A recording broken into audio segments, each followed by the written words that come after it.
actually saves.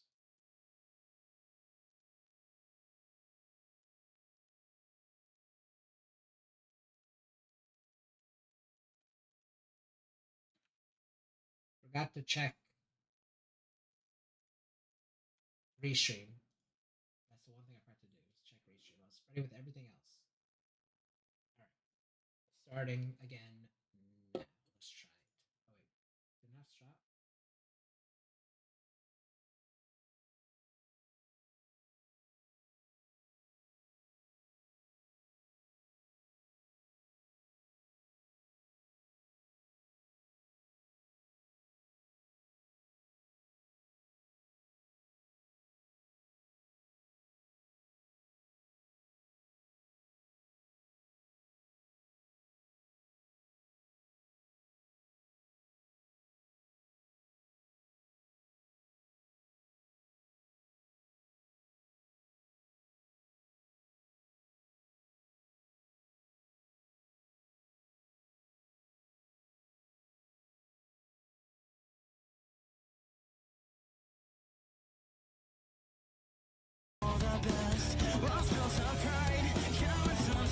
There.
Welcome to the season 6 special of the AfterMat Awards. See, now the sound's going off again. I don't know what's going on with this. So, if you didn't hear that, well, you hear that part, but I'm your host, the People's Champ Cal. Alongside me, as always, I have my tag team partner, the Clowns, Delisha. What's going on, Delisha?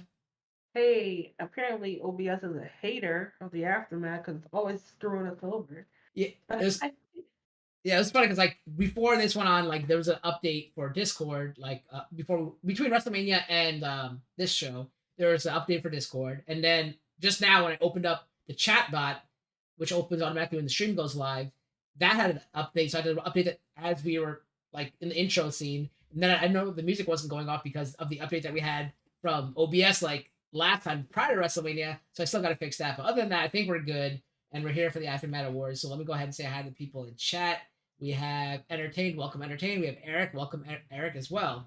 Delisha, are you ready for our season 6 ending special, um, the Aftermath Awards?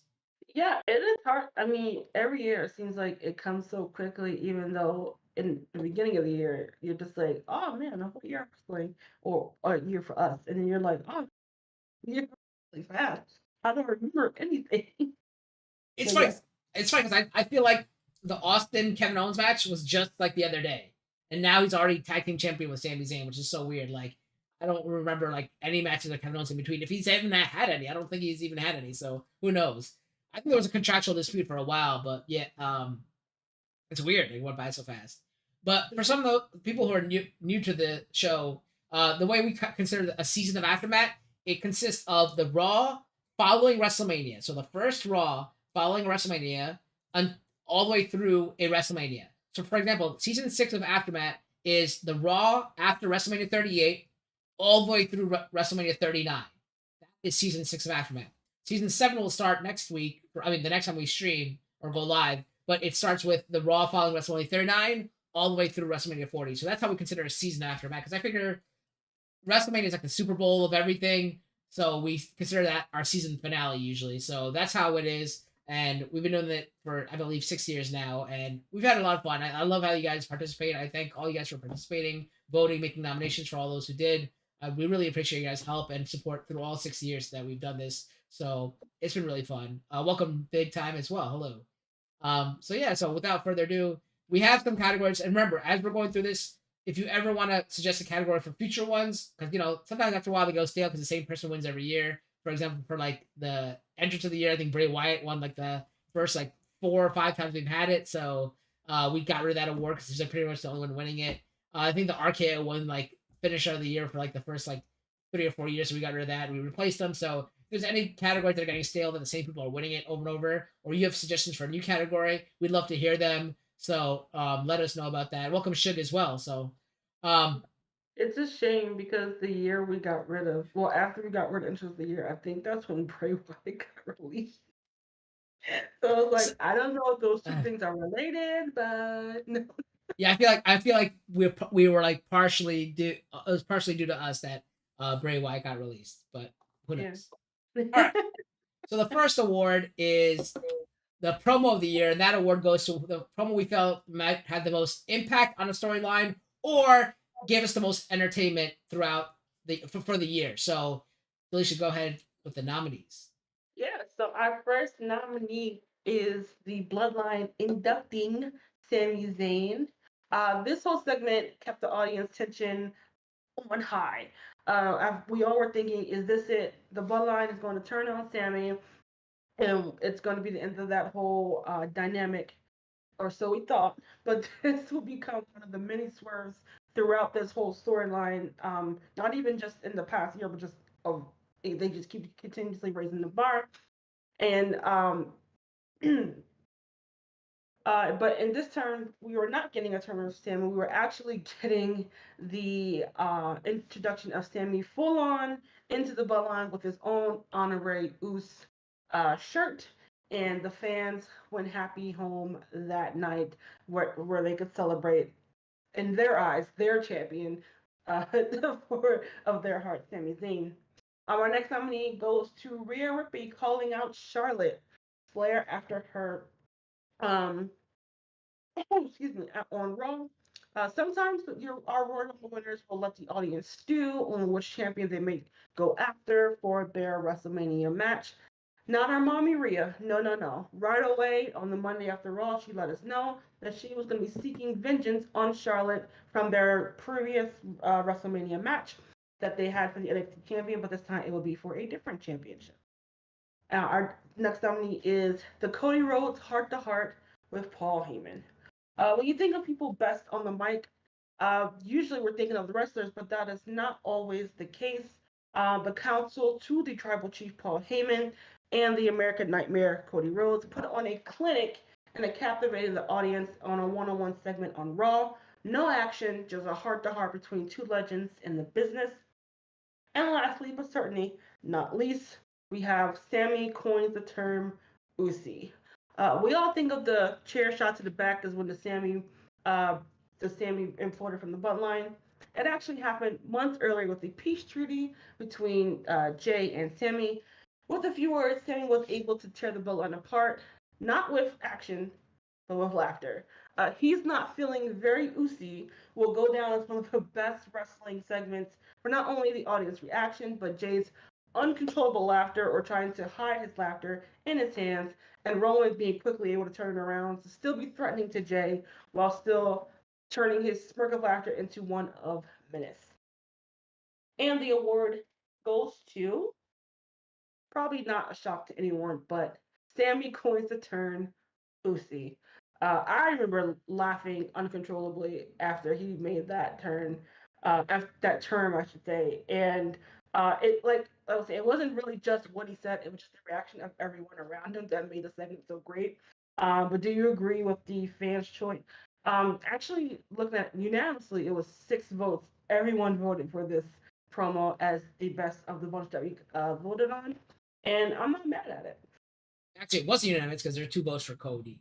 We had 8 votes total, so Oh, majority vote was for sorry. Sammy, 6-2. Yeah, but yeah, I agree with you. It was a good moment. I didn't really laugh out loud, but I loved how they couldn't hold it in. Like I have to I always say this every week, or not every week, whenever we talk about this stuff, I have to give it to Solo Sikoa, right? Because Solo Sikoa, no matter what, has a deadpan face. No matter what jokes people make, he is probably the best, like, at keeping everything in and like being so stoic.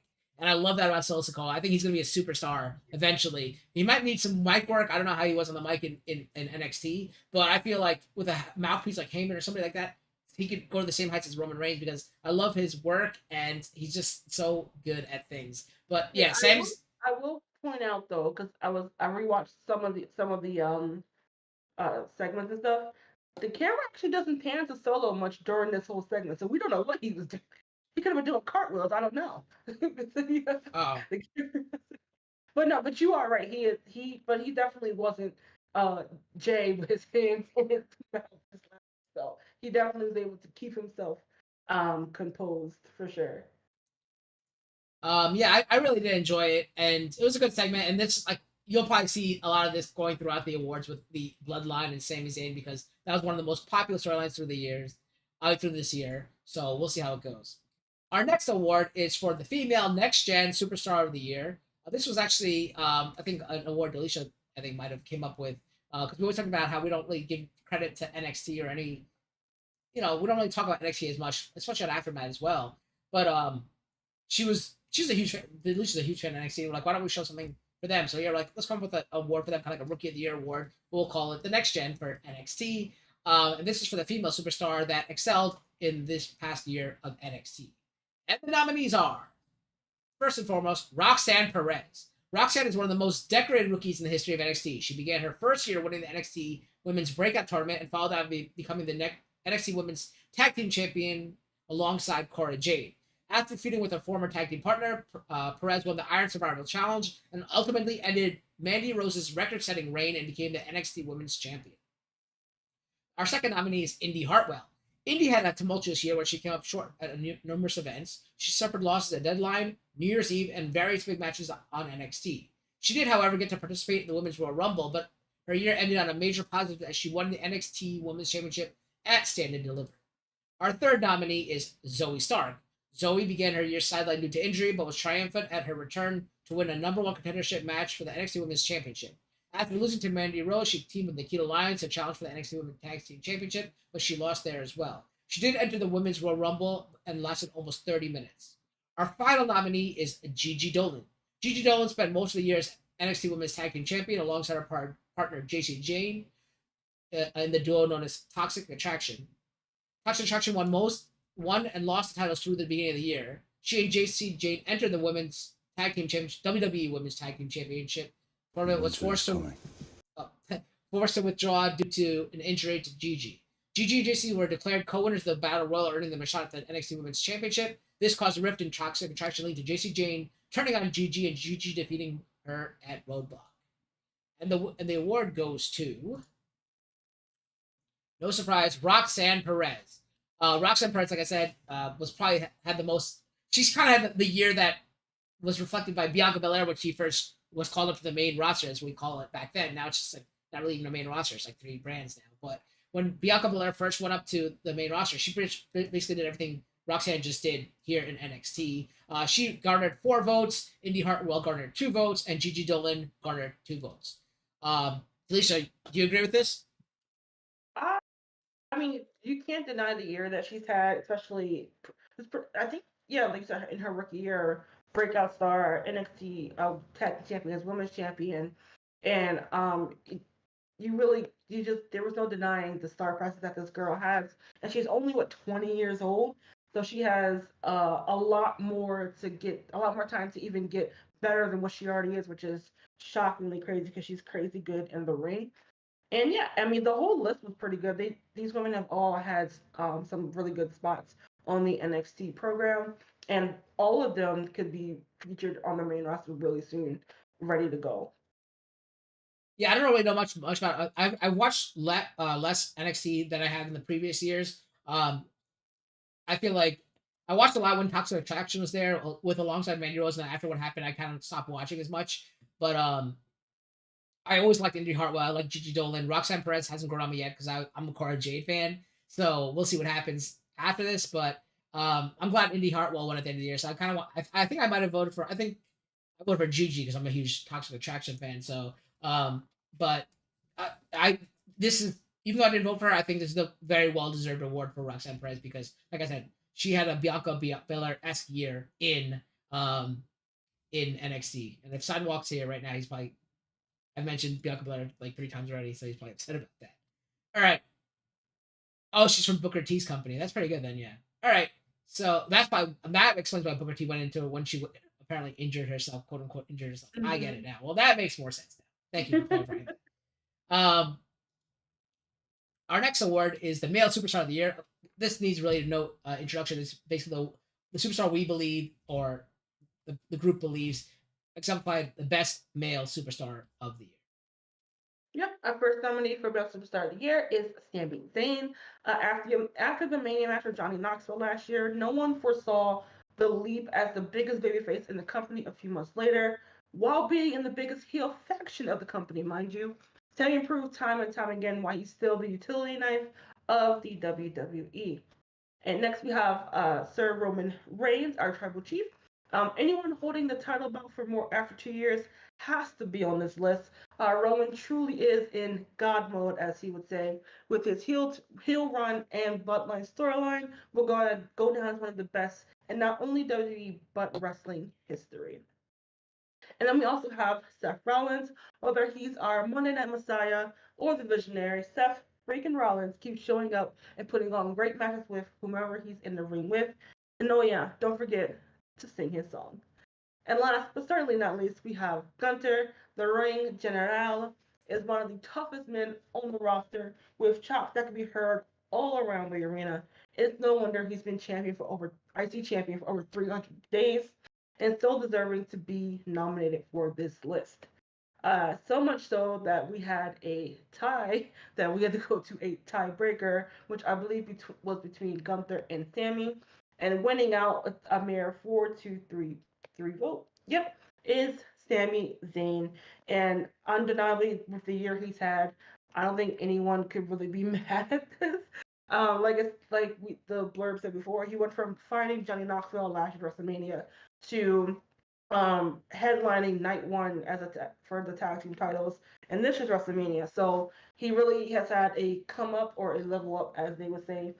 And I really could be. Everyone on this list kind of had a deserving spot of being here, which I guess was why they were voted on. But yeah, I could have seen it going either way, whether it was Sami, Seth, Gunther, or Roman. Yeah, so it's funny how everyone's saying Gunther's Rob. Yeah, so I didn't vote for either of these guys, so I don't understand how this happened. So as I said to you guys before, there's a total of 8 people who voted for this. So we actually ended up in a 3-3 tie for these, and the other 2 votes went to Roman Reigns, which is who I voted for. And then I went to an independent person who did not vote in any of these yet. I did not even tell them who the nominees were. I just asked them who your superstar of the year was. When they gave the answer, they answered Cody Rhodes. And they said, I would have said Roman, but Roman didn't wrestle enough. And I was like, wait, you do realize Cody wrestled less than Roman this year, so stop being a mark. Then he's like, well, okay, not Cody, then not Roman. I'll go with Logan Paul. But he said it's a joke. He's like, I'll go with Sami Zayn. So like I didn't even reveal the nominees. I wanted to have a completely you know, is objective the right word? A completely objective point of view, like nothing, no influence, nothing at all. And they gave me the first person from the nominees that they gave me. That was the tiebreak was Sami Zayn, so that's what I went with. Welcome Aaron, welcome Sidewalk. Sidewalk, your ears must have been burning because I mentioned Bianca Belair 3 times. I didn't mention you saying like, oh, you're probably hating on me because I mentioned her 3 times already. But yeah, this is a good award. I mean, like I didn't want Sami to win. Like I said, I voted for Roman Reigns. But I think it's another one that's deserved. I don't think anything I voted for yet has won. Wait, let me go back and look at the list. I didn't vote for Roxanne.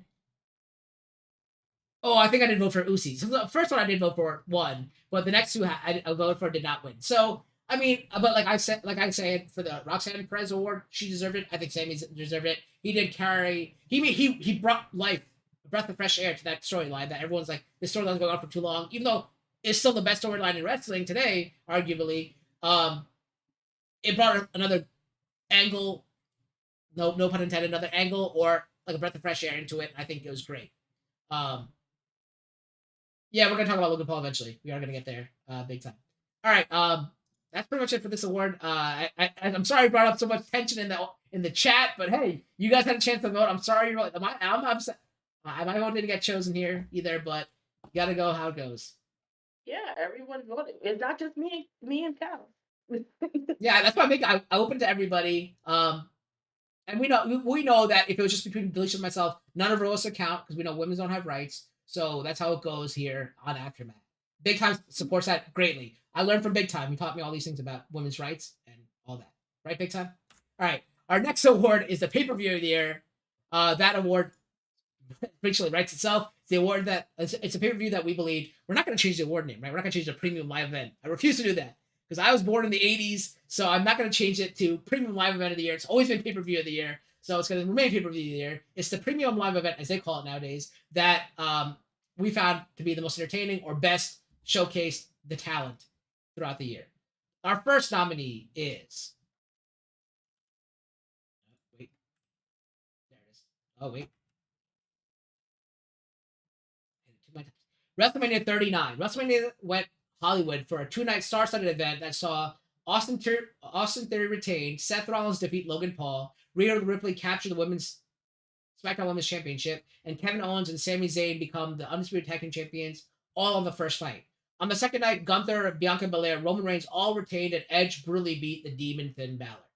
Our second nominee is the Royal Rumble 2023. Royal Rumble kicked off with Cody Rhodes returning to win the Men's Royal Rumble. Rhea Ripley won the Women's Royal Rumble. Bianca Belair and Roman Reigns both retained their titles by defeating Alexa Bliss and Sami Zayn, respectively.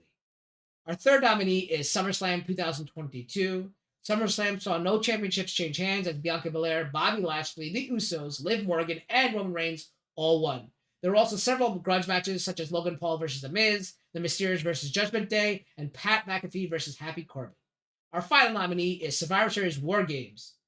The much loved WCW conceptualized War Games match finally debuted in WWE after making a successful run in NXT. Team Bianca Belair defeated Team Damage Control. The Bloodline defeated Team Brawling Brutes in the men's War Games match, and Ronda Rousey defeated Shotzi, while Austin Theory captured the U.S. Championship in a triple threat match. And the winner and the award goes to Survivor Series War Games. This again was a tie between WrestleMania 39 and Survivor Series War Games. To break the tie, I once again went to a independent person and did not tell him what the nominees were. Just asked him what he or she thought was the number one pay per view of the year, and they gave me a bunch of things in order. And this is the one that won. Actually, I think this is actually the first one this person said, and this happened to be the one that won. So, it was 3-3 tie between WrestleMania 39 and War Games, and then the tiebreak went to War Games and a vote of 4-3. Delicia, your thoughts? Yeah, this is the first time, or the first time in a while, I think the big four are the pay-per-views of the year. There's usually at least like one of the like B tier premium pay-per-views or premium live event pay-per-views on the thing. I don't I don't even remember what I voted for, honestly. But I did enjoy the men's war game match like really well. Like as if people who may watch when I watch reviews, the namesake I really judge heavily on how that goes, and I think the War Games delivered on such as also, of course, so did WrestleMania 39 for me as well. This probably one of the tougher votes for me personally, on a lot of the whole list, but yeah, I think it was warranted. Honestly, I wouldn't be surprised if either one of these would have won. But the fact that it came between War Games and WrestleMania kind of tracks for me as well. Yeah, I really love the War Games match. I used to watch back in WCW. I always enjoyed them. That's one of the pay per views I was watching NXT because I really enjoyed War Games. So seeing that in NXT was great. Now that they brought it to the WWE, I think it's even better. I think the mental was better, obviously, with the Bloodline being in it. So and the Brawling Brutes, we know that they put on fantastic matches all the time, and you add Drew McIntyre and KO to that, you can't go wrong. The women's match suffered from what we usually say, like they're being held back, right? They're usually being held back, but we didn't see that in the NXT women's one with the War Games. That was crazy when Cora Jade jumped off the top of the cage and stuff like that. Like those were awesome. I wish they would give them the same freedom. Maybe now they will, because I think back then, if I'm not mistaken, I think Vince was in charge during War Games. Now with Triple H being in charge, well, we don't really know what's going on, but what Nick Khan tweeted today, it is Triple H in charge of creative from now on. So we'll No, see. I think no. Triple H was in charge of creative by this time. You really think Vince is going to do War Games? To make money, yes. Vince. But yeah, yeah. We'll this year at some point. I'm pretty sure they're doing it again. I don't actually. I don't. I hope they do. Well, our next award goes to the match of the year. No need to explain it really. The match that we thought was the best of the year. So, Felicia. Yes. So we're starting off with our first nominee is the men's Royal Rumble match, which is a fan favorite of the premium live events. With Triple H being in charge of bringing this time around, the Rumble was a little different. It was more showcasing the roster we had on hand rather than a lot more of the legends and returns people were used to. Well, we did get the return of one Cody Rhodes after his injury and winning to go on to face Roman Reigns at Mania. Speaking of Cody, he is in our next nomination of his match versus Seth at Hell in a Cell. Not only was his match in itself brutal, given his namesake, but the man wrestled the torn pec muscle that looked gruesome, but it gave a lot of respect to both men who put on a fantastic match. Our next nominees is Sheamus versus Drew McIntyre versus Gunther at WrestleMania 39. Given their match at Clash at the Castle, fans were keen to see Gunther and Sheamus go at it again for the IC title. Adding Drew McIntyre to the mix, and you were guaranteed to be a bona fide banger. Also, we also have Roman Reigns versus Brock Lesnar at SummerSlam. There wasn't a lot of hype for this match leading into SummerSlam, and this was about the fifth time they've gone one on one. I think the eighth overall in the last, I believe, 5 to 8 years. What the fans didn't expect was for Brock to one, arrive in a tractor, and two, use that tractor to lift the ring to literally set Reigns off balance. The two prove that they will indeed fight forever, but they will try to bring something different. And a win, and the winner for this category with a overall majority of votes of 5 goes to Sheamus, McIntyre, and Gunther at WrestleMania 39.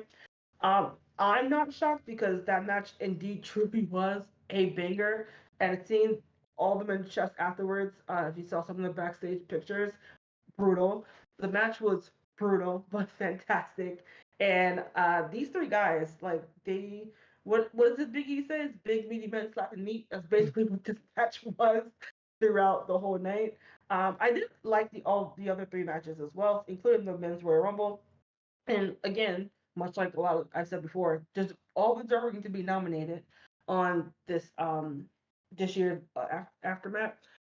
But yeah, was this one that you Yeah. so Yeah, because I think when we were on with Will during covering WrestleMania, we said this was our highlight of the night, probably the highlight of all WrestleMania for us as well. So because we broke down where our highlight was for night one, not what was for night two, and then overall, and this kept winning for the three of us, I believe, unanimously winning.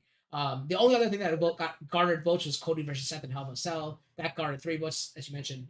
Sheamus, Drew, and Gunther won by 5 votes to 3. But yeah, this was like a crazy match. I won't like as you know this ends our season, but this will probably still end up being the match of the year for the WWE as well as maybe all of wrestling because this match was amazing. And there's nothing I don't think you can say anything bad about this match. Like these three superstars put on everything, especially Sheamus and Gunther. I love seeing them go at it. And like I think Gunther's been on the most of the best matches of all the year, the most 5-star matches ever. I think so. That's kind of crazy. It's all been done within a year or two. So that's amazing to hear and see. And he's got a bright future coming up. He could be the guy who takes the title from Roman Reigns and holds it for another 10 years. Who knows? Because Gunther's known for holding this long title reign. So we'll see what happens. All right. Our next award is one that is near and dear to my heart. It was an award that Sidewalk Shop actually suggested, the most underused talent of the year. A one that I actually call That's Me in the Corner award. It goes to this is the award that it goes to the superstar that we believe has been given a backseat, has not really been showcased or at all or not used properly. And the nominees are first nominee is Bray Wyatt. Bray Wyatt made his much anticipated return at Extreme Rules after a series of cryptic promos and riddles leading up to the event. Bray Wyatt was then tormented by a masked figure calling himself Uncle Howdy. During this time, Bray began a feud with LA Knight. The two had a pitch black match at the Royal Rumble where Bray came out victorious. He then issued a challenge to the winner of Bobby Lashley and Brock Lesnar, but nothing has come of it because Bray has not been seen since. Our second nominee, and perennial nominee, I feel like we see him every year, is Ricochet. Ricochet began the year defending his Intercontinental Championships, but he eventually lost it to the current champion Gunther. After losing his title, he made a brief return to NXT and returned back to SmackDown to win the SmackDown World Cup to earn him another shot at Gunther, but he lost again and remained off TV until he began teaming with Braun Strowman. Our third nominee is Shinsuke Nakamura. After losing his partner to injury, Shinsuke began teaming with Matt Riddle. However, the team lost to the Usos. Several months later, Nakamura lost to the IC champion Gunther and then returned to NXT for a one-off match against Stax. Nakamura will not be seen on WWE television for the rest of the season. He did, I think, make his return this past week on SmackDown, but that's not this season, so for us at least. So he was basically off TV for a really long time for us. Our final nominee is Mustafa Ali, who I feel is another perennial nominee for this award. Ali began his year in a feud with The Miz, but he was attacked by Ciampa during that feud. Ali continued to pursue Miz, however, he was thwarted again, this time by the team of Miz and Theory. Ali was defeated by Theory in an IC title match at Hell in a Cell. Ali was then seen mostly in backstage segments and had a few matches on Raw here and there. And the award goes to Shinsuke Nakamura with a vote of 5 votes for Shinsuke, 2 for Ricochet, and 1 for Mustafa Ali. Yeah, I mean, I think Shinsuke was injured, so I don't know if we can say he was not used properly, but yeah, I think him, if Rick Boogs did not get hurt at WrestleMania 38, we might have seen a tag team championship with them for a while. Granted, they probably would have been the ones to drop it to the Usos, but I just don't think I think he can be a top level talent. It's just he's not being used properly. That's what I feel he is. What about you, Delisha? I'm pretty much the same. He is so over with pretty much everyone, and someone made a big point about this when he made a return on Friday, that the WWE's always like puts out and they want to find like especially target that Latin market with like defining well he wasn't on TV the next one like Rey Mysterio and Eddie Guerrero things like that. But like and then they're like, but Shinsuke when was off WWE television for a while. He hadn't been in New Japan in Japan wrestling in years. Went back for one match and literally the seats were like sold out. So there's an untapped market of highlighting Shinsuke for another market of bringing revenue for WWE, and plus he has the skills to back it up in the ring whatsoever. I mean as well. So I think he is one of the definitions of like underused talent, which is no surprise the fact he won this category.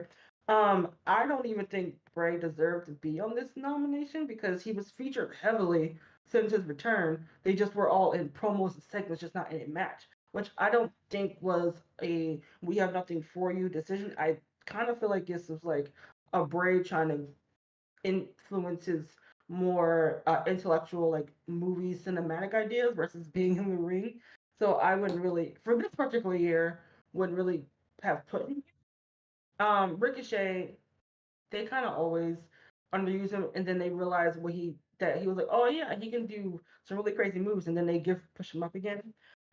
Mustafa, he's probably the one that it wasn't for Shinsuke probably should have been on account of he has a legit talent and he got the fans behind him and no matter what it is they throw at him, but it's like they'll do it for a week or two and then he just goes back into obscurity. So I don't know. Yeah, this award's very touchy feely for a lot of people because they feel like some people aren't being used, some people are. If they're being used, they're being used improperly. So it's very touch and go with how you vote for this award and who you feel deserves the award. So I just like just by nominating people, I feel like we're acknowledging that they haven't been used the way that we feel they should be used. So just being nominated for this award, I think you're all a winner in a way for us, but not for yourself because you're not being used properly. So I don't know. We feel like we're doing you guys a service, I guess. Okay, our next award is the feud of the year. That award is nominated goes to the I guess the couple or duo or team or whatever that has the best kind of contentious year and contentious matches or contentious promos amongst each other throughout the year. Yeah, so our nominees for Feud of the Year are Cody Rhodes versus Seth Rollins.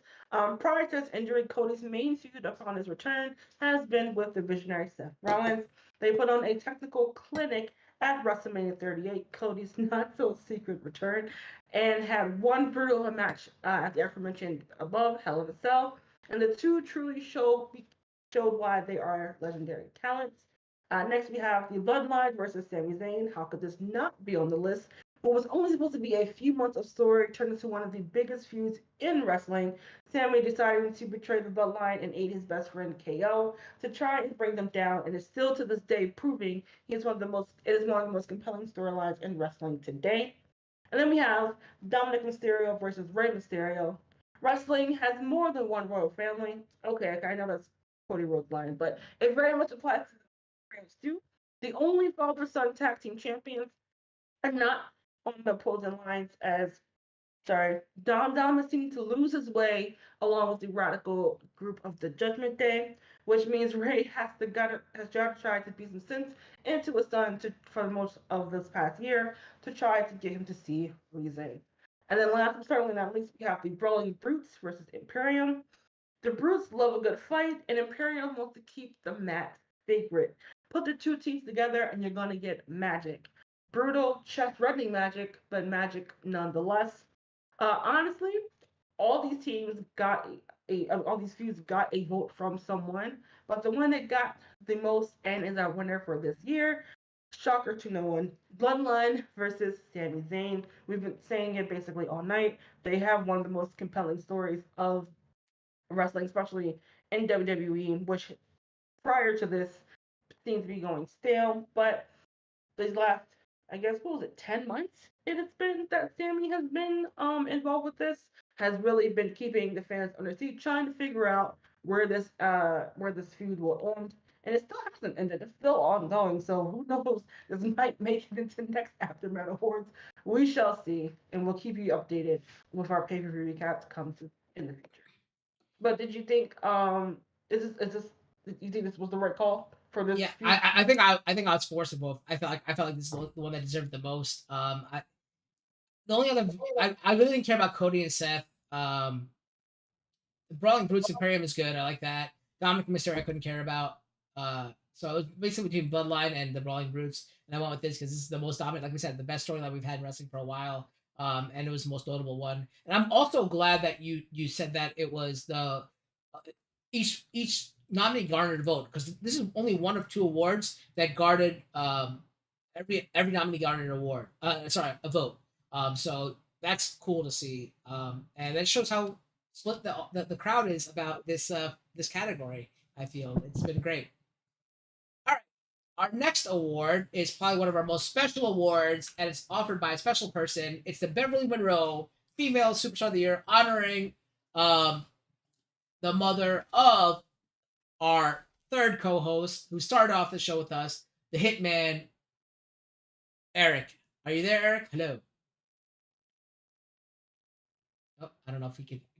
I All think you're on mute, Eric. Can you hear me? yeah, he's on delay, I think. Yep, there you are. Welcome, Eric. Thank you for joining us. No problem. Can you see me too? No, your camera's off at the moment. We see Stannis though, as you if you don't know, he is a very big Stannis fan. He's a Stannis with emphasis on the Stan part. Still can't see me, huh? Nope. Right here. Let me see real quick. Real quick.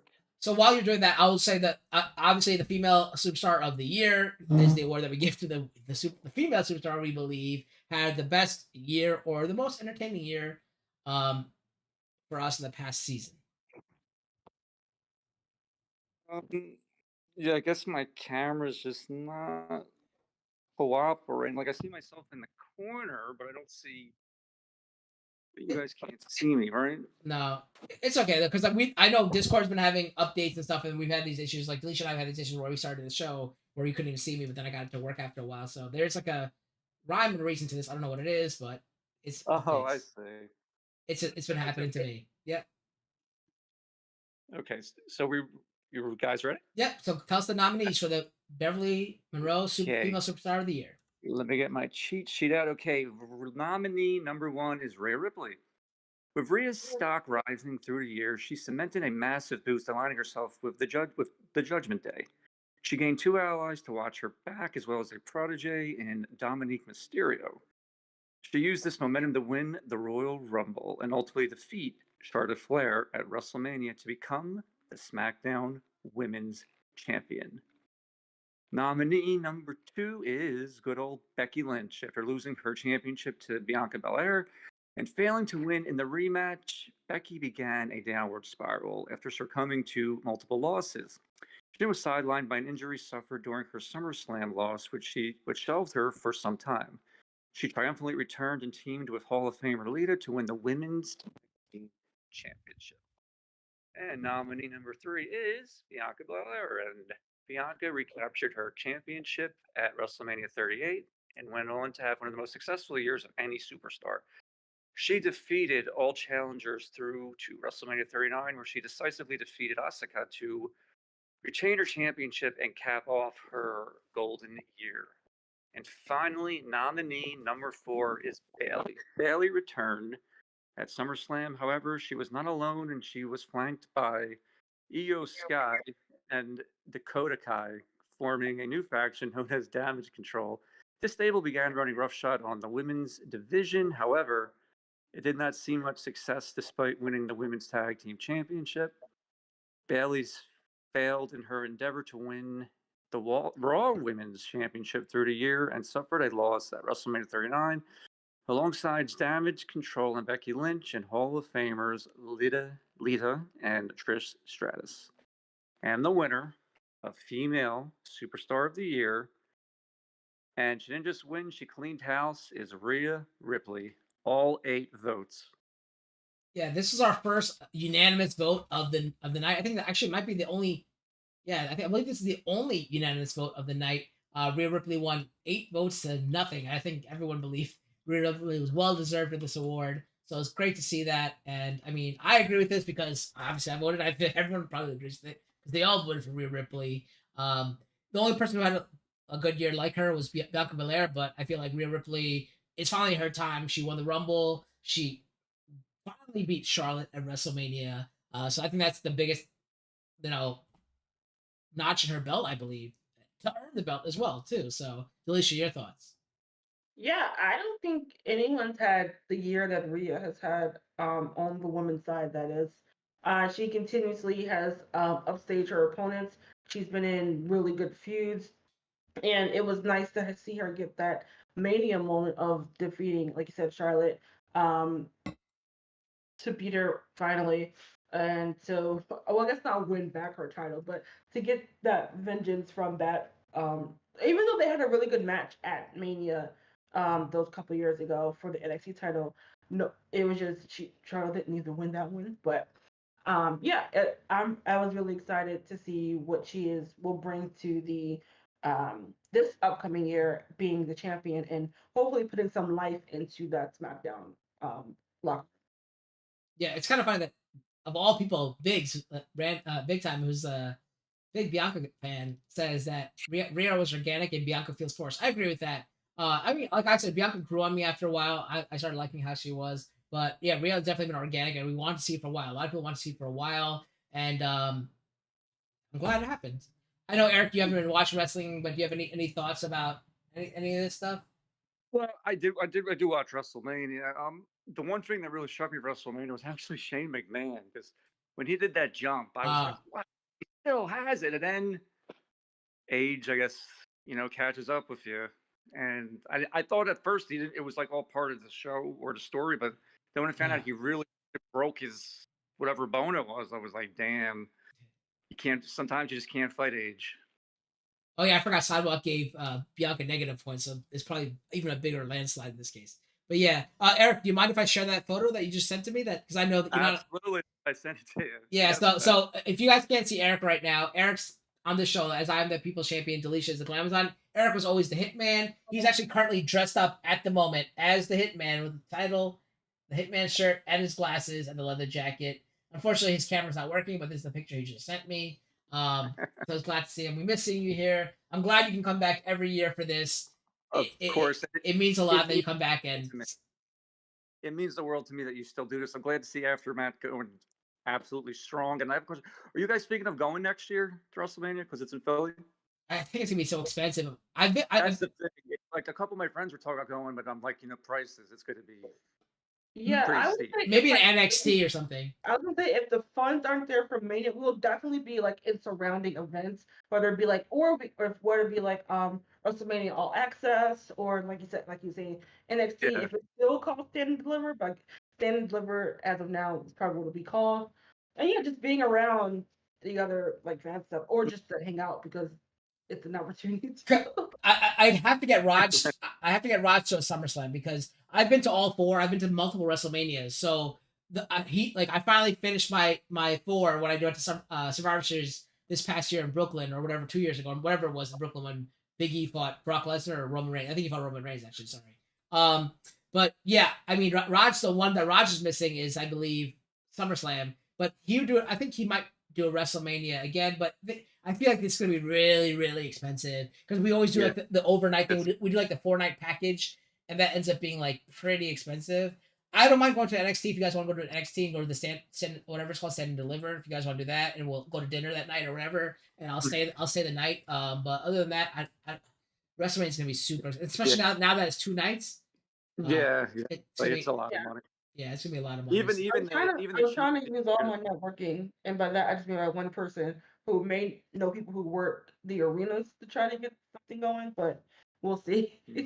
Yeah, I mean the tickets. We'll see how the tickets go on sale around Royal Rumble weekend. So we'll see how that goes, and we'll figure it out. I mean, I'll look at prices and I'll run it by Raj, but I know he really wants. I want to get him that SummerSlam because that's the one that he's missing from the Connect Four of our thing for him. So, but I really want to get back down to Philly because I mean we went for Roses first, but we didn't really get to spend much time because someone unfortunately planted the same night as what event was I don't know anymore. Elimination. I just joke about that, but no, I like to stay there and my favorite bar is now closed, so I don't know what to do with my life anymore in Philly. It's not the same. It's not the same. Delisha knows like how much like every time we've gone there, Delisha, right? We always gone to that same place. I take you guys there every year. Yeah. When I go, so I don't know what to do with my life anymore in Philly. So. But I love her. I gotta bring you to my favorite bar out here. Yeah, we definitely got all to get together because I know Eric's down there as well. So that'd be awesome if we all get down there. Or you guys coming up here once to come to the city and see how spend some time. I know Alicia's come up when Morgan came, but Eric, you come up too as well to go out in the city or something one night over the summer. Yeah, you're in New York City, right? Well, yeah, I'm in Jersey, but like I get to the city within 5-10 minutes. So. Oh yeah, of course. I just want to say, Delisha, your little girl, absolutely stunning.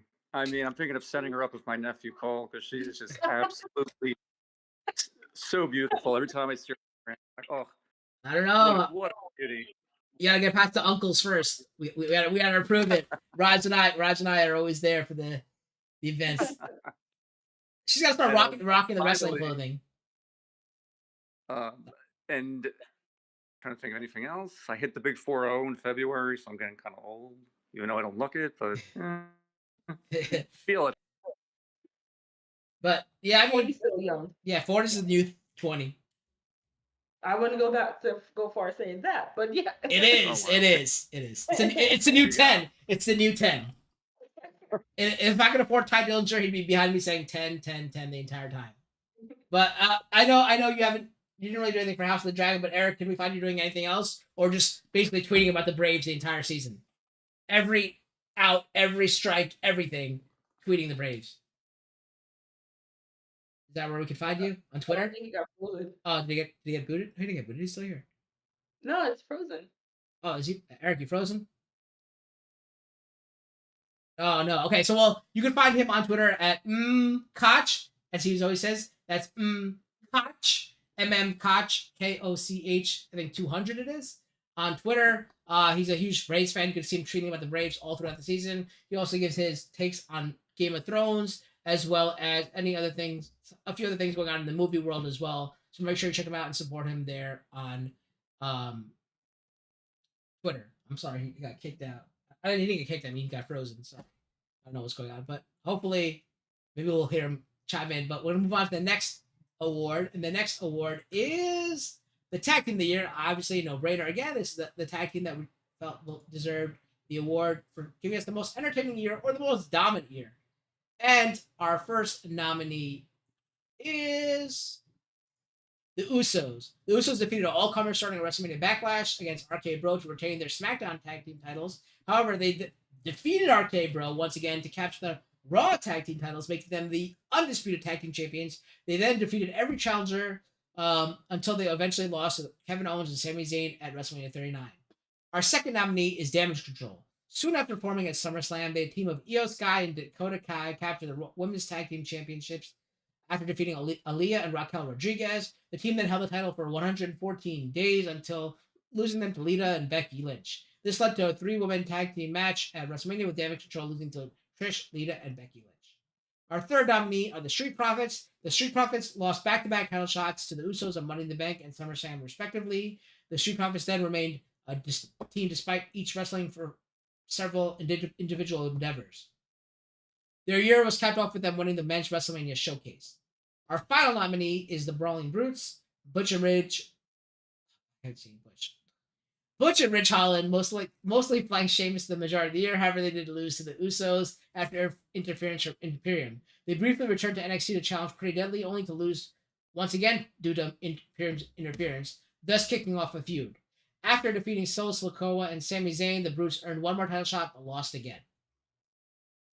And the winner of the Tag Team of the Year goes to the Usos. And once again, this is the third time the Usos have won the Tag Team of the Year, and they won almost unanimously, 7 votes to 1. I forgot who the 1 vote was, but it went to the Brawling Brutes. But yeah, 7 votes to 1 for the Usos as a Tag Team of the Year. So Sidewalk says that he said the Street Profits didn't deserve a nomination, which is crazy because I believe the Street Profits actually had. They also are growing on me. I love Montez Ford's athleticism. I love that. I said that was it at WrestleMania when Angelo Dawkins got that moment when he stopped Braun the Strowman Express. I love that. Mark my words. I think the Street Profits will eventually. I mean, I can't say that because it's probably gonna influence people or influence them the other way because we have biased people as well. I think they will eventually win an AfterMat award for Tag Team of the Year, the Street Profits. I believe they can do it. They have the capacity to do it. They have the mic skills. They have the athletic skills in the ring. They just need that push from creative. I think they can be the future of the company. But we'll see. But as for now, the Usos have been dominating this category almost every year for the longest time. Felicia, what do you think? Yeah, if it's not the Usos, it's usually the New Day. So it's like, well, because they're usually the champions, usually when we're doing these. Yeah, I didn't. Of course, once the Usos were on this list, and because of the storyline that they're telling this past year, so there was no doubt that they were probably going to win because they have been champions for what, like, I mean, in total for what, like 600, 800 days or 600 days or something like that before they lost. Yeah, I honestly, I mean, even though the tag team division, because of them holding all those titles, have been a little bit in a lull, but we still have had some really great tag teams throughout the year, especially with Triple H getting control of creative. I mean, we had a tag team showcase at WrestleMania just for that purpose to showcase some of the tag teams of on the rosters. But yeah, I don't. I mean, this is what happens when both branded titles are hijacked by one person or one team. You don't get that like spread outness. I know that wasn't a word of showcasing more champions, so to speak. But we'll see, because I don't think KO and Sammy are holding these titles for that long of a period of time. So we'll have to see how we'll be next year. Because I think this year's gonna be really interesting. I mean, of course, the Usos are probably still going to be nominated because they are the record because they keep because they are that good. They're not just some blow off team who they just handed the belt to. They really are that good. They are first ballot Hall of Famers for sure. And depending on it, again, depending on how this belt stuff go, this whole thing could be flipped on its head next year, or it could be more of the same. We'll just have to wait and see. A Yeah, whole 365 days. yeah. I want to say that even without the bloodline, they have won this award. Like you said, they are the legit real deal because without the bloodline, they have won the award. Um, oh, that is true too. That's a good behind the scenes fact. Much like Delisha, the Sami Zayn and Kevin Owens do not support Saudi Arabia, so they probably will not be holding the titles in Yeah. Saudi Arabia as well. They have enough championships that they don't have to do the tag team title. That is true as well. Yeah, that is true as well. So we'll see what matters more: money or your own loyalty. Not Delisha's loyalty, WWE's.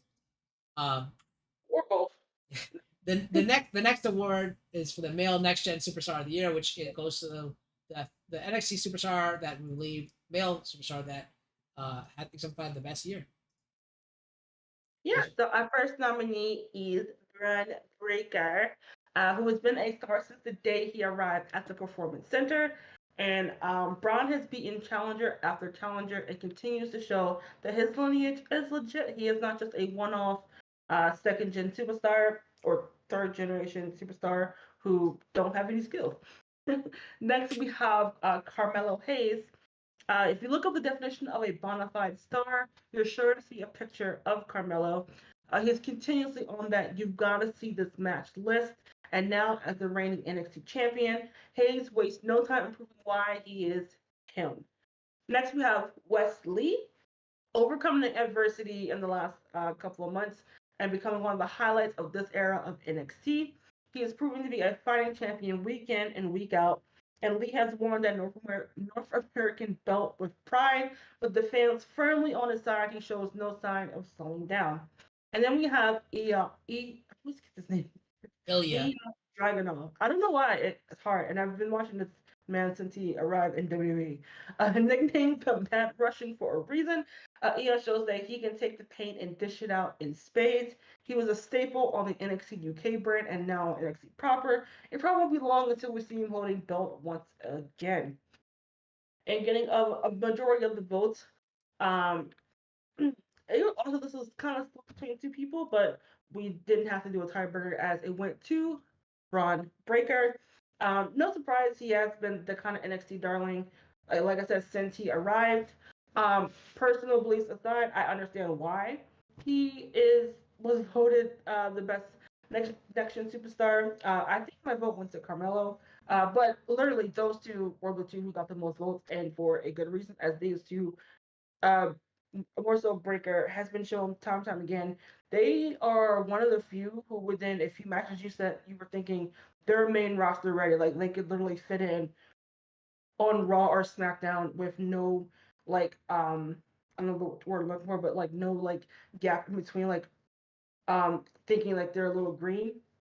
And honestly, I didn't if it wasn't for the NXT Championship going back between these two again, you would have thought they would have been called up maybe like right after Mania, but now they're trying to test out Braun as a heel. I got to see Sean to see how he can play both sides, and also with Hayes being champion, he's going to carry their brand forward. I didn't. Wesley definitely was deserving as the other champion on this list. Even shocked to see him not make it, not because of his non-skill, just because of he's only been on NXT proper for a short amount of time because of injury. But yeah, but definitely deserving because he is really good in the ring, and he definitely. Someone's getting ready for bed. And but you definitely can see why he would be deserving on this list. But I'm not mad at it. I'm not gonna lie. I have the who won right in front of me, and I forgot that he won. I legit was ready to start talking about Carmelo Hayes, thinking that he won the match. But Braun Breaker won. Okay, well, I don't know what I can say about Braun Breaker. I mean, he's been the NXT champion for the whole season, pretty much until Stand and Deliver, I believe. He's lost Yeah. it here and there. Besides, I think Dolph Ziggler beat him, I think, and then he won it back right away. Whatever it was, but Braun Breaker, okay, I'm not really into him, especially because dating Cora Jade, who I love. But anyway, Carmelo Hayes, I think, should have won this award. He's gone through that traditional route where, like, in the WWE, you see someone where, like, when back in the day, the one is WWF, you see someone win the IC title, and then the IC title they hold it for a while, and then you see if they're worthy of the WWF championship, and if they are, they go on to that.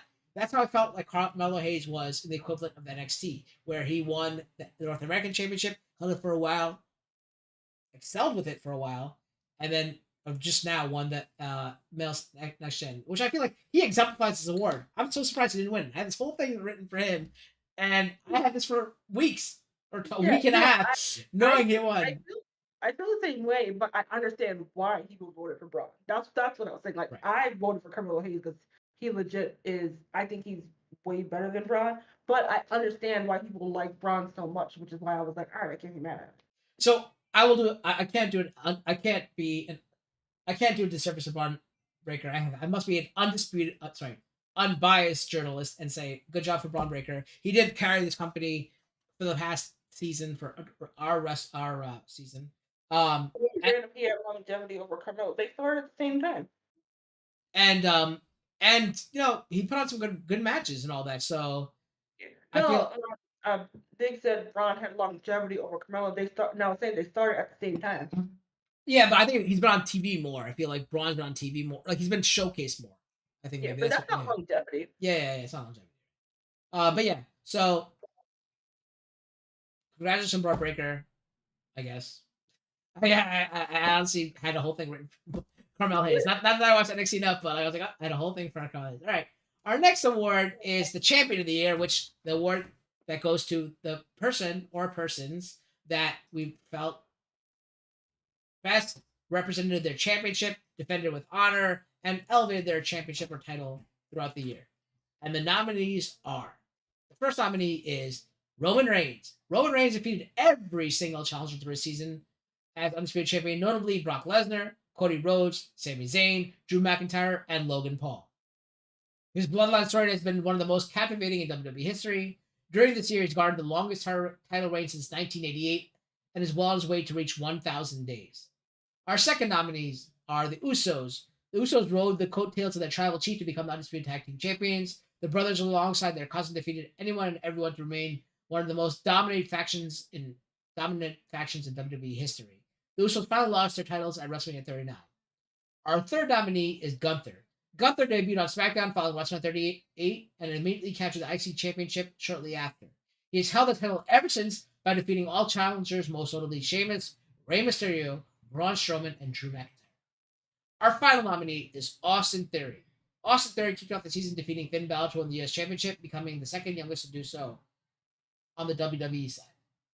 He lost the title to Bobby Lashley at Money in the Bank, but went on to win the titular award the same night. After several unsuccessful attempts to cash in, Theory finally cashed in on Raw, but lost due to Lashley's interference. Theory then recaptured the US Championship at WrestleMania, series which he currently still holds after defeating his toughest competitor, John Cena, at WrestleMania. And the Champion of the Year goes to Gunther. Gunther garnered 5 votes, Roman Reigns garnered 2 votes, the Usos garnered 1 vote, Austin Theory garnered 0 votes. Gunther has been the NXT UK champion forever. He's always got a belt on him. Even when he's not wearing a belt, he's got a belt somehow. Gunther has been the most dominant superstar coming through NXT, maybe besides Asuka. And I don't watch NXT much, but for me to know like these things, like that means it's pretty notable. Like known. Um, so like Gunther has been on the male side the most dominant athlete coming through NXT, and now he's carrying that onto the main roster, becoming the IC champion almost immediately, like I said, and now still holding the championship. He is going to set records in WWE. He's gotten into shape because Vince didn't like the way he looked. He shouldn't have to do that, but he did, and he is shows the work ethic. And a side note, I liked Gunther and Imperium because of their love and passion for the business.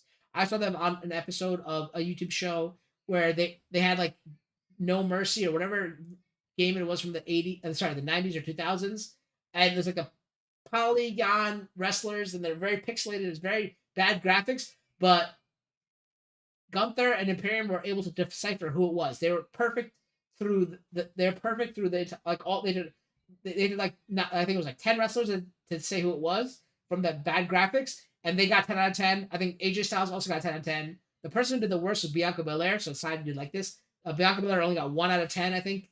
But everyone else, I mean, did mediocre. But AJ Styles and Imperium were 10 out of 10 guessing who it was. So I love that their passion for the business. I love the work ethic. I love everything about them. Imperium is, I think, like going to be the next bloodline.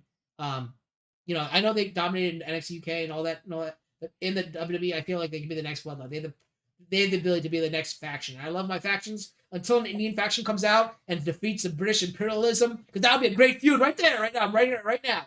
Imperium will be like the British, not after they're British or anything, because they're mostly likely German. That's the way they're pulling it off. But they get an Indian faction and have them feud and have the Indian faction come out for once, because that'd be great to see them finally beat imperialism. Book it. Go ahead, Alicia. Indus versus Imperium coming next week. Um, yeah, honestly, yeah, this is definitely the right call. You guys got it right this time. No, I'm just kidding. Um, he's been great to watch. And I think I said this on one our last pay per view recap, or one either bringing it one before that, like Gunther really can fit in any era of wrestling, and he would just make sense. And there's not a lot of people, not many who could do that. And he he's like an old school like wrestling type that can also fit in the modern day style, and it's very appreciative. You could tell like when he is, like you said, when he's talking about, he has a big passion for this business, and he not only can he brutalize you in the ring, he looks like he could actually like punch you out in real life as well. So, kudos to him. He's been a great champion for a very long time. And I'm very curious. I mean, I think he's gonna be shameless, but I'd be very curious to see who it is that take it off him, because that's when you can tell he's gonna be pushed into the main event picture. But yeah, I think he's definitely deserving of this after. Yeah, I feel like it should be Sheamus as well. Oh, same. All right, our next award is for the next gen tag team of the year, which goes to the obviously the NXT roster tag team that can find the best year. Yeah, so our first nominees are Dallas, which includes Wolfgang and Joe Coffee. Not Joe. Dang it. I thought I wrote down the wrong Coffee brother. I'm sorry. Mark Coffee, you don't deserve their disrespect because you are great. After a short hiatus due to some visa issues, the Gallows Boys returned on to go on and win the NXT Tag Team titles at Vengeance Day, beating the New Day, Pretty Deadly, and Chase U. And they've been a formidable team ever since they arrived, and continue to do so well into this new year and upcoming season. And next we have the Creed brothers. They are the strength of Diamond Nine, and the Creed brothers are an example of put your money where your mouth is. They are one of the most athletically gifted wrestlers on the roster of NXT. And then we have Toxic Attraction. Whether you loved them or hated them, there is no denying that Toxic Attraction was indeed the attraction of the tag team division for most part of the year. And the only way to get them apart was due to internal jealousy between JC and Gigi earlier in the year. And then lastly, but certainly not least, we have Katana Chance and Kaden Carter. They're one of the actually longest tenured teams on the NXT roster, and their chemistry in the ring proves just that. The former tag team champions truly are one of the tag team darlings of the NXT fans. And winning the majority of a vote of 6 total votes, we have Toxic Attraction. Well, which is not surprising because of the, well, I guess all the teams have been together as a team for a long time. But they really were holding the women's tag team division down, almost kind of on all three brands. They were the ones you wanted to see who held those tag team titles with pride, and they had interesting story feuds with all the tag teams on the roster, even the ones that were thrown together. They still had good feuds with. And the Creed brothers, okay, I'm gonna be totally honest, they bore me. So it was honestly really hard to write their script because I don't really watch their matches because they bore me. They are athletically gifted. I give them that. It just their personality doesn't do it for me. Gallus, I don't know why, but I love those boys. They they are they are hard hitting. I would actually love to see them um be called up just a few with the Brutes and Imperium because they just fit right in with them.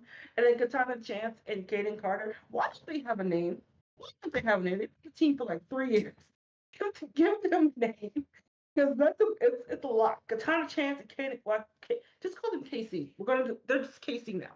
But they really are the darling team of the NXT Women's Tag Team Division, and they are just really fun to watch in the ring. But no doubt, it has to be Toxic Attraction. They are the ones who carry, I guess you could almost say carry both divisions, honestly. And was really like fun to watch to see who they would feud with next on NXT.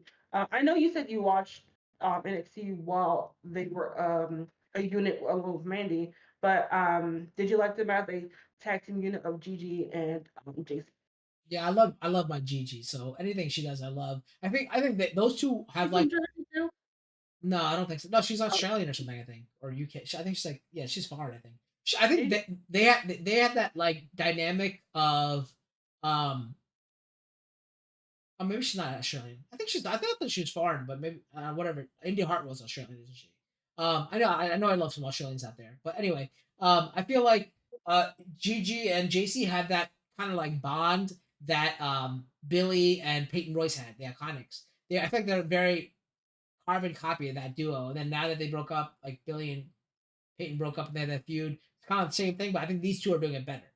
Um, because I think both of them have more. I felt like Peyton really held up more than Billy Kay did. In this, they're very equal, and seeing them that trio with them and Mandy Rose was amazing. I don't think there was a better women's faction in NXT. Not that I can name any, but I feel like there's no better NXT women's faction for a long time. Well, maybe there won't be because they don't really. I don't know if they like I don't know if they've had those. So I just feel like one of them is. I feel like now that Gigi's gonna put in the role where maybe JC wins the NXT Women's Championship before her, but um, Gigi will be the one chasing it. She'll be like the new baby face, like what Cora Jade used to be, what Roxana Perez became. I think Gigi's gonna be that new. And then I think if they could bring back Mandy Rose to challenge Gigi after Gigi wins, that would be amazing. Like that. And this is a year booking coming, and then we'll have next stand and deliver. It'll be Gigi Rose and Mandy. Like Gigi Rose, Gigi Dolan. Like she always carries a rose. Gigi Dolan versus Mandy Rose at Wrestle Stand and Deliver, Lincoln Field, wherever it's called, and we'll be there for that. Just because Gigi Dolan. But yeah, much deserved. I believe they deserve to win. They shouldn't have, but our next award goes to the moment of the year. The moment of the year award is for the moment that gives us the oh holy shit, as the fans say, or made us laugh, made us cry, made us cheer, whatever it was. It sparked some sort of reaction from us, and that is what this award goes to. Our first nominee is when Sami Zayn and Kevin Owens beat the Usos. After much turmoil with the Bloodline, Sami Zayn and Kevin Owens finally reunited to challenge the Usos for the undisputed tag team championships at WrestleMania 39. In a brutal back and forth match, the team of Sami Zayn and Kevin Owens finally came out top. Came out victorious, this made Kevin Owens a Grand Slam champion. Our second nominee is Logan Paul and Ricochet collided at Royal Rumble. Two blockbuster athletes show off their high flying skills during the men's Royal Rumble. Logan Paul and Ricochet found themselves on the apron on the opposite side of the ring, However, that did not last long as both superstars springboarded themselves towards each other, colliding in the center of the ring, which can only be described as a scene out of Dragon Ball Z. Our third nominee goes to Brock Lesnar lifting the ring. Cowboy Brock Lesnar came back with much renewed, lighthearted attitude, one the WWE Universe has never seen. This still did not take away from his brutality, however, as he faced off against Roman Reigns at SummerSlam in a last man standing match. The match had several notable moments, but the highlight of the night was when Brock Lesnar used the tractor he drove to the ring to lift it off the ground, sending the referee and Roman Reigns stumbling to their feet, off their feet. Our final nominee is Sami Zayn, inducted into the Bloodline. Sami Zayn spent much of the season trying to endeavor himself into the good graces of the Tribal Chief. He made several attempts to ingratiate himself by helping the Bloodline win matches, offering wise words, de-escalating situations, and even coining the term Usi. After all this hard work, it finally came to fruition when Roman inducted Zayn into the Bloodline, giving him an honorary Us shirt. And the winner of the Moment of the Year goes to Sami Zayn, inducted into the Bloodline. I mean, most of everybody, and actually, let me say this: this was the most split vote this year. We had 2 votes for Sami and Kevin being the Usos, 2 votes for Logan Paul and Ricochet collided at Royal Rumble, 1 vote for Brock Lesnar lifting the ring, and 3 votes for Sami inducted into Bloodline. So this is the second award to be split, where every nominee garnered a vote. However, this is more split than the other one previous, and the one that won was Sami inducted into Bloodline. Like we've been saying throughout the night, this has been the main storyline throughout the season for AfterMat, and has been one of the greatest storylines in the history of WWE. So I feel like it deserves, its moment. Sami Zayn had 2 chances to win in this category, I guess. But that's not what I voted for. I have never seen anything like Logan Paul and Ricochet colliding at Royal Rumble, and I thought that moment really, that was amazing. I always want to give Ricochet credit, and Logan Paul, he's an amazing athlete. That was an amazing moment. But I think the moment that won the hearts of fans in the universe was Sami Zayn being inducted to the Bloodline. What are your thoughts, Alicia? You're muted, Alicia. Sorry. Sorry. I was about to say, why I didn't vote for Logan Paul and Ricochet? Because we literally showed the same move 2 months ago between Ricochet and Carmelo Hayes on NXT. So nobody watches NXT. I was just saying, they just copied something that Ricochet already did. Nope. Nobody watches NXT. But so it was no shock to me whatsoever. I mean the move at the time was not a shock to me whatsoever. It was a good move. I'm not gonna be a hater and say it wasn't, because it was.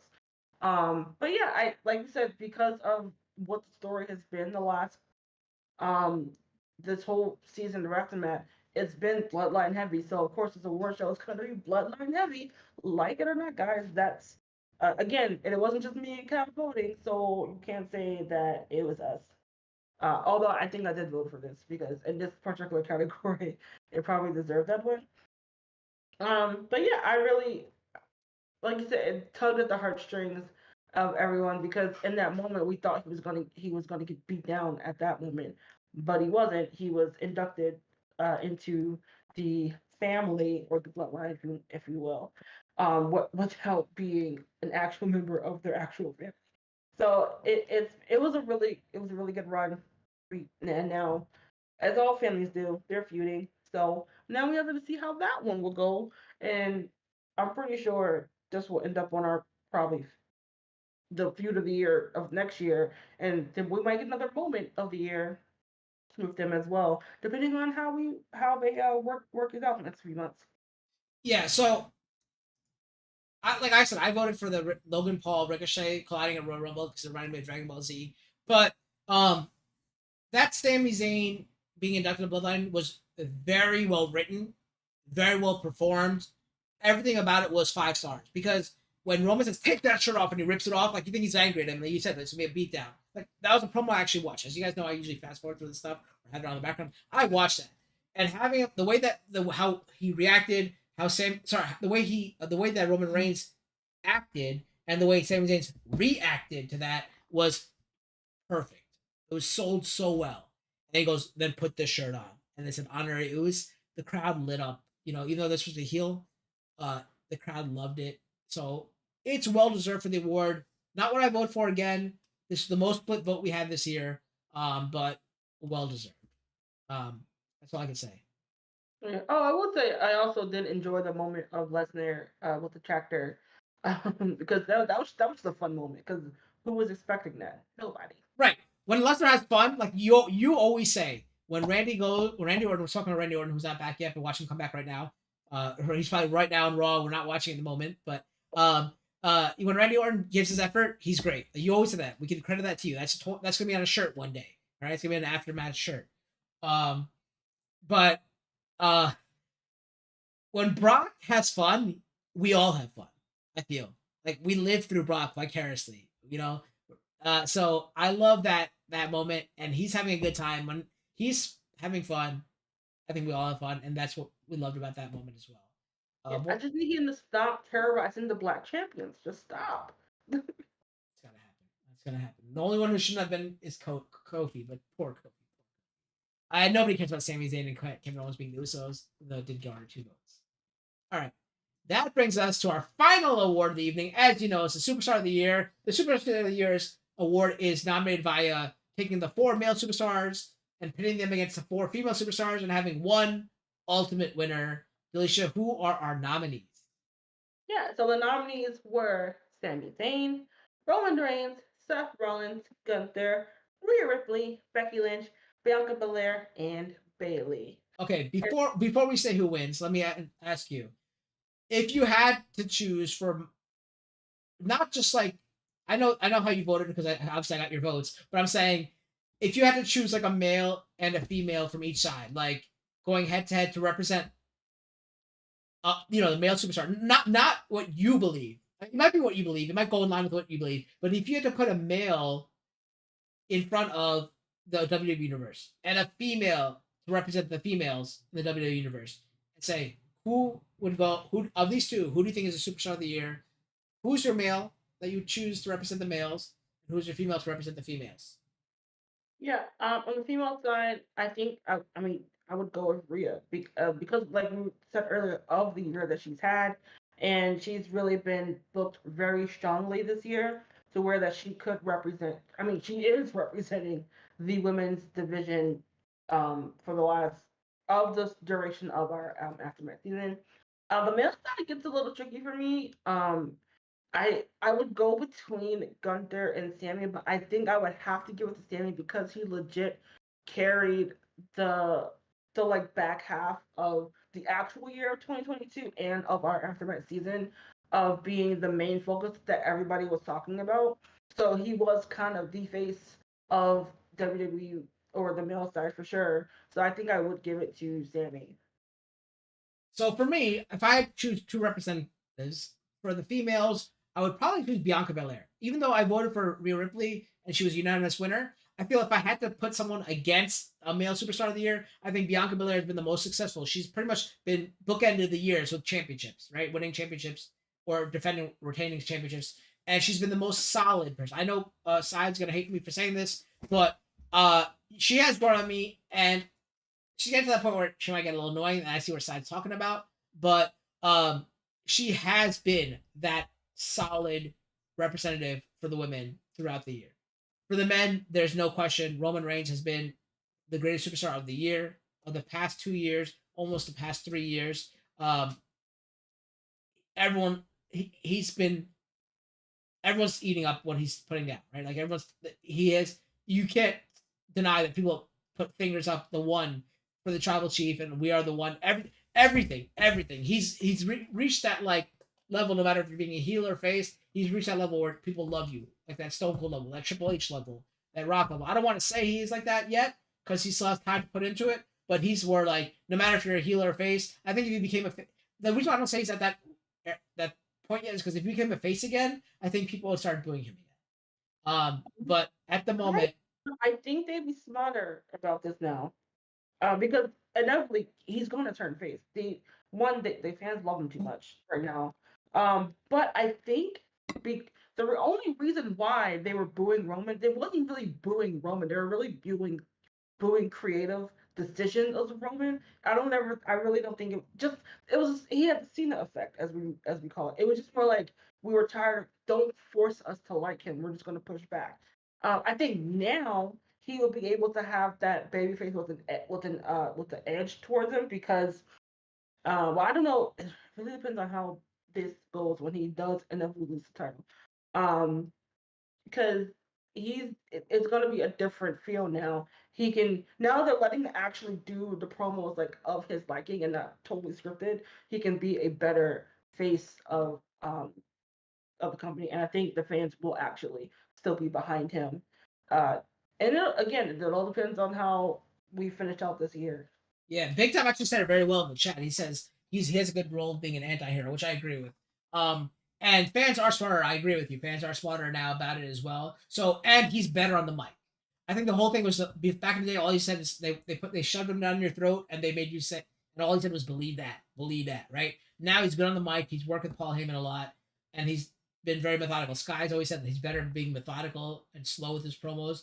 Same with his ring style too, fighting in the ring, and it's really elevated his game. Will that garner him the Superstar of the Year? Well, he didn't win Male Superstar of the Year, so who knows? And you say Rhea Ripley, I said Bianca Belair for Superstar of the Year. Who to represent? Who ultimately won, Delisha? Yeah, but the actual winner of the whole category is Roman Reigns. No, like I said, probably to no shock to anyone. He like his shirt says. I kind of want to get it though. He legit is in God mode. Like he is at. I don't know if I'm ready to call it his peak, but like he's at the top of his game, that he's ever been before. Whether it be physically and like on the mic and in the ring. Like every time he gets on the mic, he has the audience in his hands, and even when he can't get the promo that he's probably was instructed to get out, he can flip it and still get you captivated to what he is trying to say.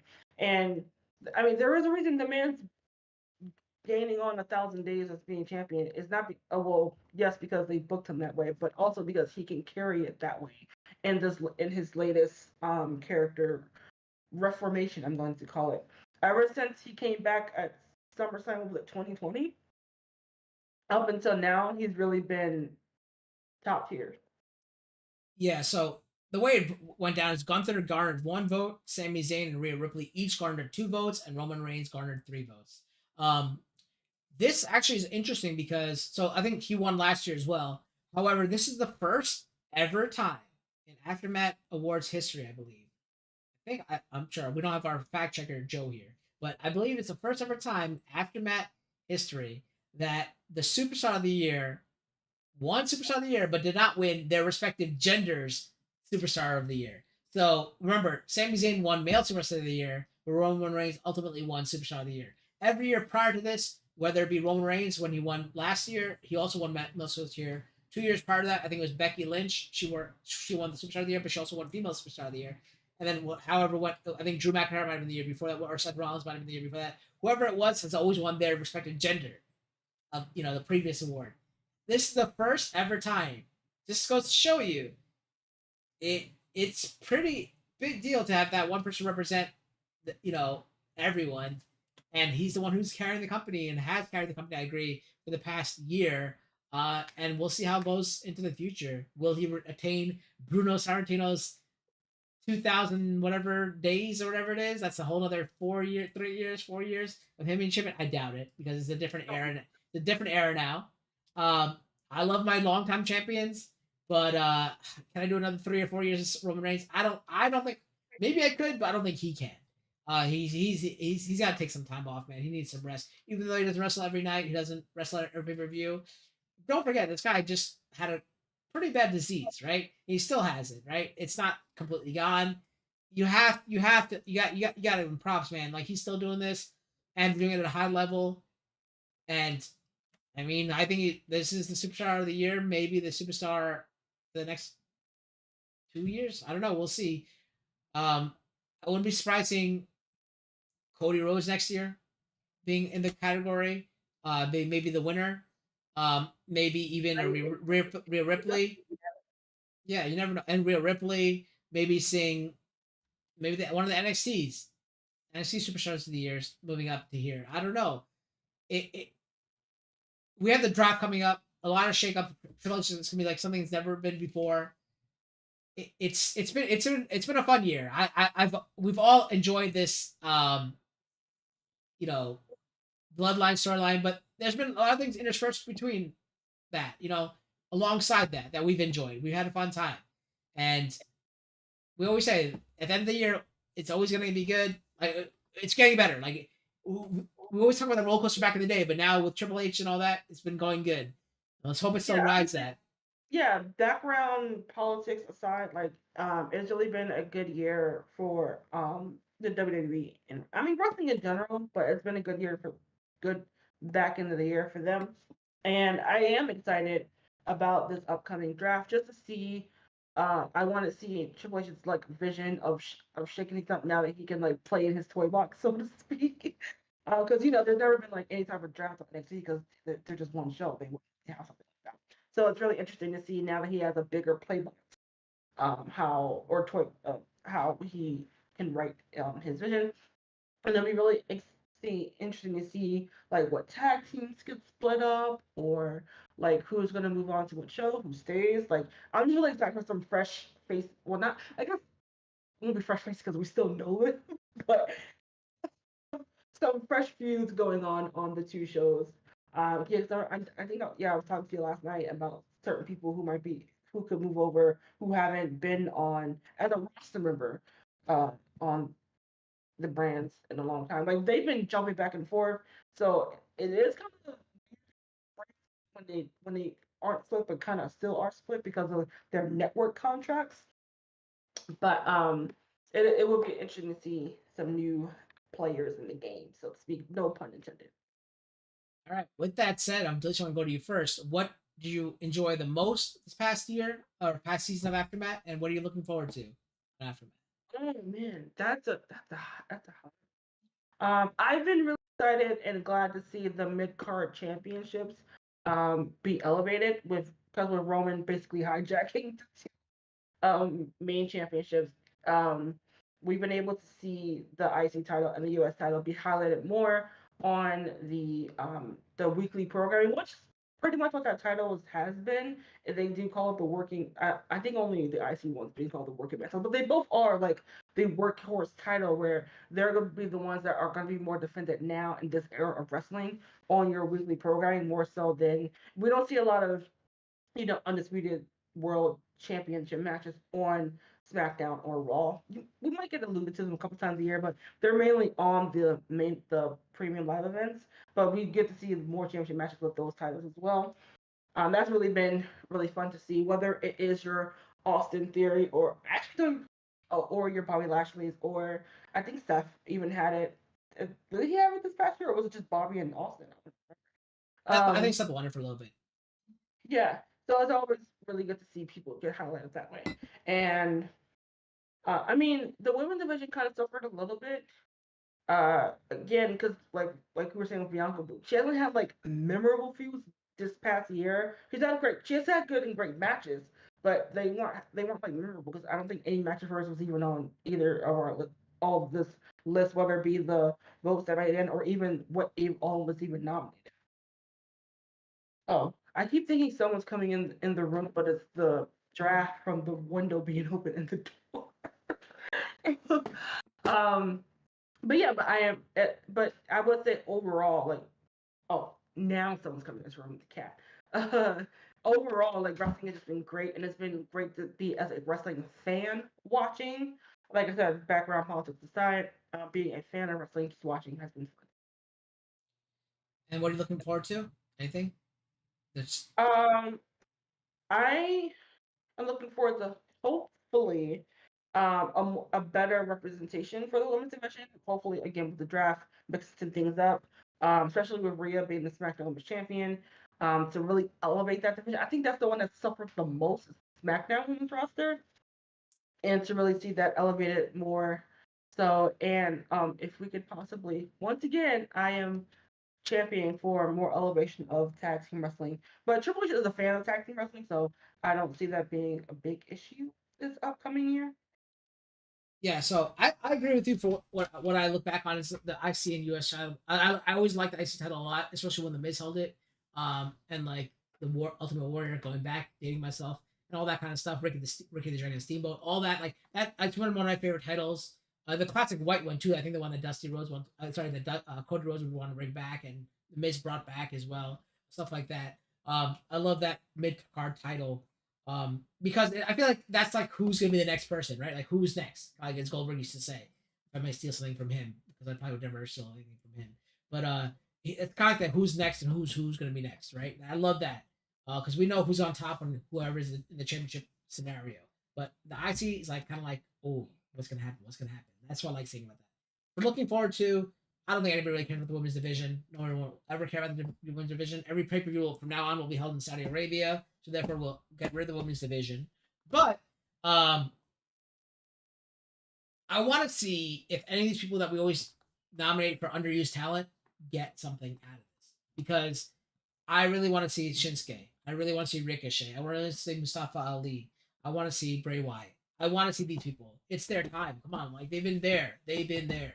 Let's see them. You know, I know they got moments here and there back in the day, but I want them to be able to ride for a while.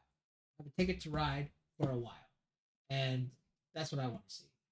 Um, Finally, I also want to look back on things. I also want to say it's been 6 years now. It's been great. Thank you for all the support that we've had from all of you, people who participated in the ballot creation, the voting, tweeting us out, being here on shows, interacting with us, and even getting live interaction with you guys in the chat while during the pay-per-views and all that. It's been so much. It's been so great. Like we love talking wrestling, as Alicia always says, and just having you guys to talk to. It's been momentous to us. Like it means the most to us. It means the world. And to look forward to that in the aftermath scenarios, like if you have any friends too that love wrestling, please spread it out. Like not just us, like spread the love of wrestling out. It's a good time to be a wrestling fan, whether it be WWE, AEW, NXT, TNA, if they're still around, Ring of Honor, New Japan, whatever it is. Making our community bigger does not hurt. Like getting people to bounce ideas off of, to chat with, to argue with, to not even argue, but I mean like to debate with, all that kind of stuff. It's fun. So if we can have a place that we can all talk and and have a good time, I joke around a lot. This is me right here. Like I love it. I might play the heel on the show, but I love all you guys. It's been so fun, and it means a lot. You've been doing this with us for 6 years. I always appreciate it. Alicia, I'm sure appreciates it. Eric still comes for this, and he's been with us since day one, as the Usos would say, and all that kind of stuff. It's been so fun, and we just love doing this. A Discord watch along for reviews. Yeah, as long as someone's not planning their first birthday, baby's first birthday, we can do that. But you only turned one once, so you don't have to worry about it. Yeah, but until next year when we have a second birthday. But yeah, no, yeah, I mean, yeah, Discord watch along paper views. We can always do that as well. We're pretty much in a chat talking all the time anyway. Only problem is sometimes I have guests over that come over to watch my house. But if we don't have that, like I don't mind doing that and stuff like that. It just means the world, like to us, that you guys are here, still supporting us to this day. And I love interacting with you guys. All the jokes we say in like the back chats and all that stuff. It's so fun, and it brings a smile to my face. I hope it lightens your guys' days. And know that you can love whatever you want. Just it's fun. Like it's fun. Nothing to be upset about, but except for Daniel Bryan. Nobody likes Daniel Bryan. Who else I don't like? Whatever. Make sure. But thank you guys so much for everything. Delisha, where can we find you?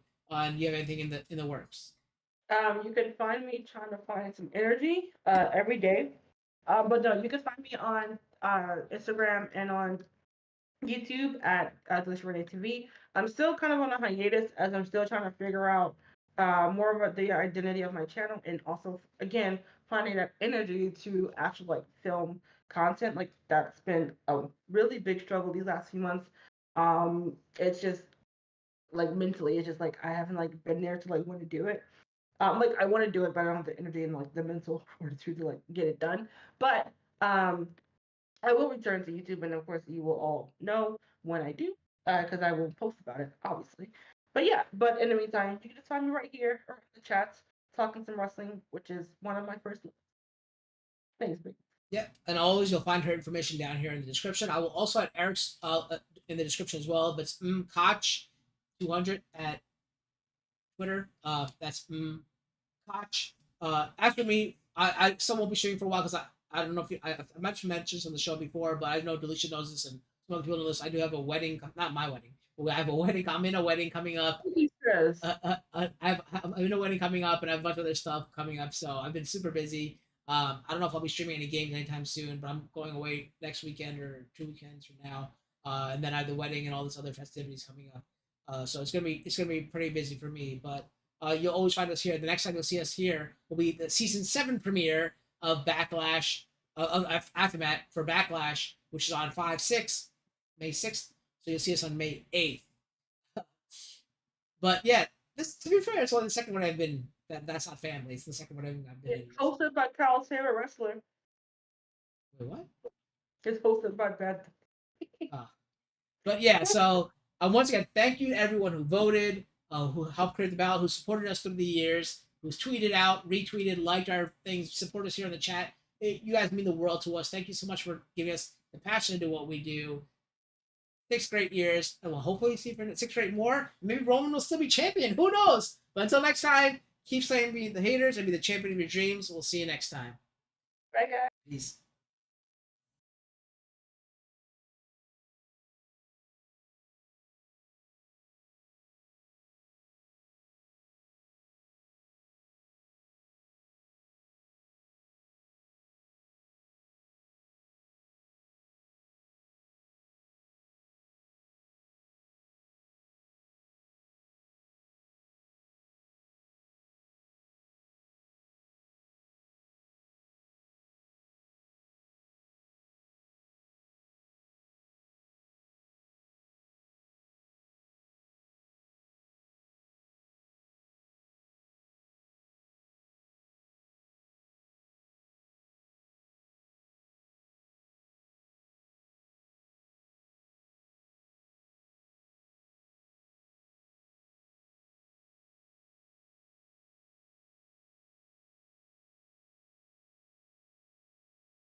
Through the highways till my shadow turns to sun rays, and